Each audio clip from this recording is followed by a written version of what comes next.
Alright, welcome back to the shop. So, what we got here is, we're in our Die Hard series, obviously. So, die needs a die handle, and that's what this is. This is a die handle I got a long time ago. Obviously, it's quite dirty. It's a Toledo number 12. And this is the parts that were in it. I just took it apart here. You can see this particular paw is quite screwed. Conversely, I took apart a rigid, because I know I can buy rigid parts. There you can see. And this thing was really chewing up some dies. I have a bunch of old Toledo dies that obviously it was slipping on because it's worn. So I think what we'll do is we'll try and grind this in a little bit and see if we can get another go-round out of it. Hey, what do we got to lose, right? I mean, I really doubt I'm gonna get me one of these parts. So this is what holds the die from spinning. It goes in here like this and sits in there under spring tension. This spring is on there, and you can see that's what makes it ratchet. That just comes up in and ratchets. Maybe the spring wasn't the strongest tension, not sure. I'll have to play around with it. I do have another one here that I had gotten. It does seem like this spring is kind of weak. So we'll see if we can fix this guy up.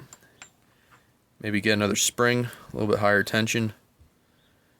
But first we'll see if we can grind this. This was press fit on here. Pounded that out. And then there's a really beat up roll pin through here. And that's what keeps that. There's a piece here that will basically give you your direction of ratchet. So that's what we're playing around with right now. And we'll see how this turns out. Alright, so here we go. We're back. And you can see we've got a much nicer and more defined notch there in this piece. I ended up touching it in roughly on a regular grinder, then using a Dremel-esque cutoff wheel to get it a little closer, and even that you can't get a good corner on, so I ended up using a file to get it in the rest of the way. So there we go. I think this is going to work. If we look at a die, it sits in there with a lot of flat surface area. It sits in there quite nicely. And this would do this. So I think we got it. I think we'll get another good go round out of this. So we'll finish cleaning this guy up. It's part of our Die Hard series. And we'll put this back together. Again, I might see if I can find me a slightly higher tension spring.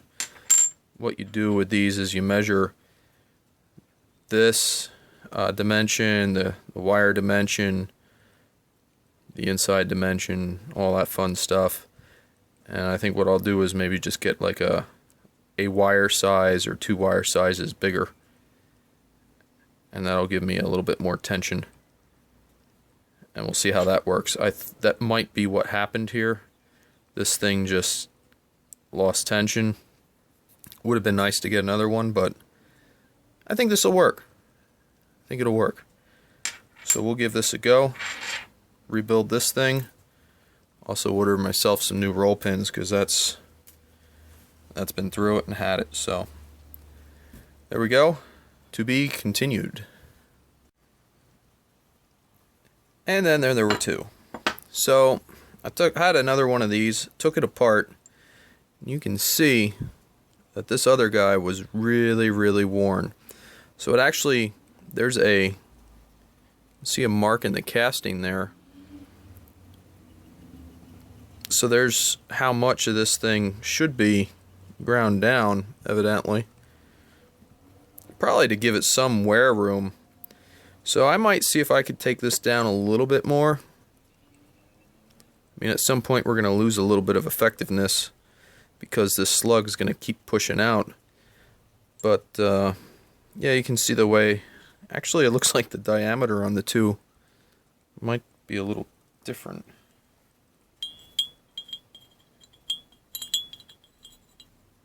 No, I don't think so.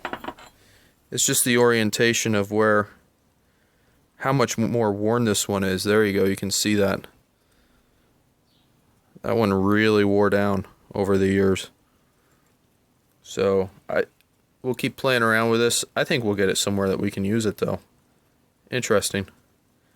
That's quite the difference there when you do the old side by side. To be continued. Okay, so we're back. Put a little bit more in there. Still not as much as the other one, as you can see. But it is pretty good. It's pretty straight. I think straight enough for what it's going to be doing. There we go. Pretty good on that side. And that inconsistency is actually this one's lip. So it's not too bad. There you go. And that's pretty good there. So not quite as deep, but when we look at it on a die, it stands and it's got a gap. So what was happening before was this was against, so I wanted to take just a little bit more off so it's not against, and it's just this flat that will be touching the die. So I think that's going to be ready. I think we're going to call that. That's a decently prepared part there. And to be continued. And one quick thing here to add. For those guys that think that rigid and Toledo are interchangeable, there's the two different parts. There's the Toledo and the rigid right there. So you can see there's quite a difference. This is actually the Toledo that's more factory. We can see quite a difference in the varying shades of gray here, but the slug size is much different. The OD is actually the same. The rigid will go in the Toledo die, but that's where it ends. I mean, this shoulder nowhere near the same size. The tooth probably would work, because you can see the wear mark on this tool where it had been wearing, and that's actually within the size of the rigid there, but the stem diameter, similar, but nowhere near the same length. So anybody looking to buy, because you can still get these, I probably have one of them around the shop here somewhere, because that was my original idea, but anybody thinking that you could get a rigid and put it in Toledo, because a lot of people think rigid and Toledo are the same, not the case. So there we go. Another little fun fact. To be continued. So continuing in the theme, this is the Toledo fresh out of the grease off bath. You can see it's lifting the paint a little bit, which is great. I want to get rid of the paint. This is going to turn green. And the grease is all like flakes. You can see it here. It's all flakes on there. Lift it off. I'm going to take this in, rinse it up good, give this a coat of paint, and we'll see this go back together. These are a little different than the rigid, but Toledo's always held a fond spot in my heart. It's some of the first pipe threading stuff I got was Toledo, so nostalgia and blah blah blah blah blah. So there we go. It's fresh out of the grease off. And this grease off has been through it pretty good. There's been a lot of stuff cleaned in it, quite a few dyes. So So far I'm pretty happy with the results with the grease off.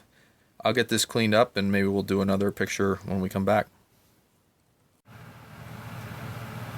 Alright, so here we go. After it's rinse off, you can see a lot of that paint that was on there came off. It also has a rust hue again across it. Seems like anytime you do this with that grease off, you get a little surface area of rust. Like, it really degreases well. And I think what's happening is because there's no grease on there whatsoever, and you rinse it with just regular water, I think you just get a flash surface area of rust. I mean, it really degreases quite nicely. So there we go. That's this thing in its degrease stage. And we'll keep going with this.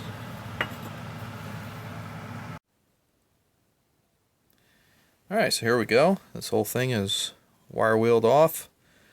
Didn't take long. You can see it's nice and shiny. Just a little bit of surface rust. All those little paint flecks, they came right off real easy. I think the grease off does a nice job. You can feel this thing doesn't have any sliminess to it or anything like that. It's ready for paint. That'll be our next step.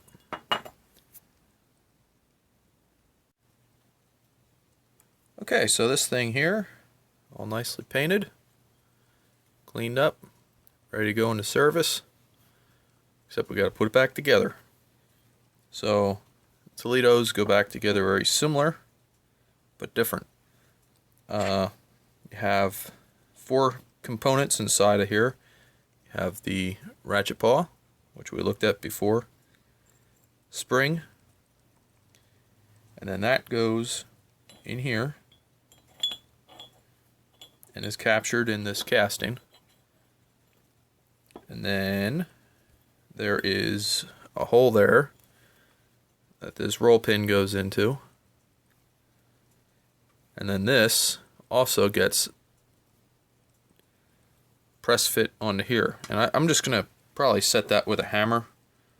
So I'm going to put a die in it. Make sure the gear is set properly. And we'll put a rag down. We don't mess up our nice new paint job. Start that on there and give it a nice tap till it's on, just like that. Maybe I went a little far. It'll be alright. Actually, it's flush. So there we go, that's in.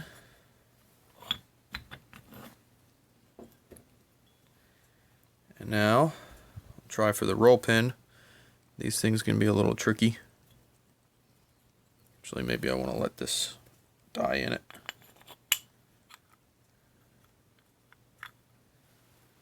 Hold it up a little bit.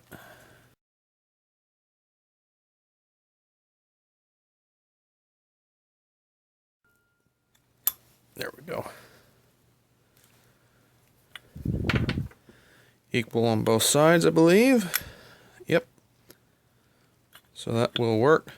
Put it like that. The roll pin holds it, so you can take the dies in and out.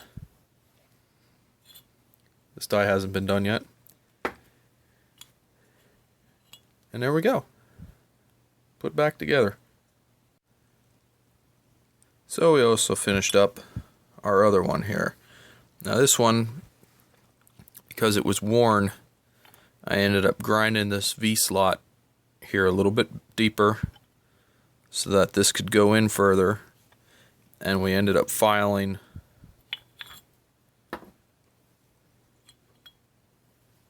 this ratchet paw a little deeper. So you can see this still clears, so the die is not going to hit, plus the die is recessed, so the die is not going to hit that, but we still have a decent amount of ratchet paw, and it's squared up now. So this should be functioning. We'll find out when we go to use it, if it slips at all, I'm going to take it out of service right away.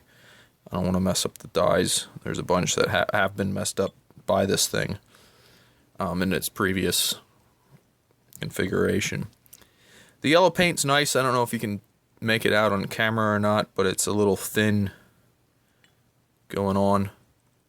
So, live and learn. I don't think I'd use the yellow again, but a bunch of these are going to turn yellow because that's going to be for another type of pipe threading. So I'm just using colors to denote what the dies are in the shop here.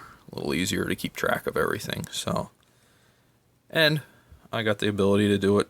They're getting all stripped down and repainted, so why not? So there we go. Both Toledos back together. Ready for another 100 years.